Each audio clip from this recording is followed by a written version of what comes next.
সাহাবীর নাম আবু উমামা। নামাজের ওয়াক্ত ছাড়া উনি মসজিদে যেয়ে বসে আছে। বিশ্বনবী বললেন, কিরে আবু উমামা, নামাজের তো ওয়াক্ত হয় নাই, মসজিদে কি?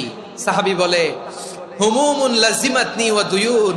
নবী গো, ঋণের বোঝায় এমন টেনশনে আছি, ঘরে থাকতে পারলাম না, মসজিদে চলে আসছে। বিশ্বনবী বলেন, আমি কি তোমার এমন একটা দোয়া শিখাবো যেটা পড়লে আল্লাহ তাআলা তোমার ঋণের বোঝা হালকা করে দিবেন?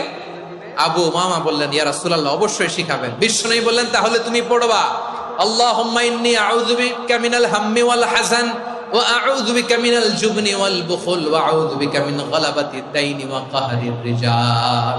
ও আল্লাহ, তোমার কাছ থেকে দুশ্চিন্তা থেকে পানাহ চাই, কৃপণতা, ভীরুতা, অলসতা, কার্পণ্যতা, এই সব কিছু থেকে, মানুষের কঠোরতা, আমার উপর মানুষের আধিপত্য এবং ঋণের বোঝা থেকে পানাহ চাই। এই দোয়াটা যখন বিশ্বনবী শিখাই দিলেন, আবু উমামা বারবার এই দোয়া পড়েন, আল্লাহুম্মা ইন্নী আউযু বিকা মিনাল হাম্মি ওয়াল হাযান ওয়া আউযু বিকা মিনাল আজজি ওয়াল কাসাল ওয়া আউযু বিকা মিনাল জুবনি ওয়াল বুখল ওয়া আউযু বিকা মিন গালাবাতিদ দাইনি ওয়া কাহরির রিজাল।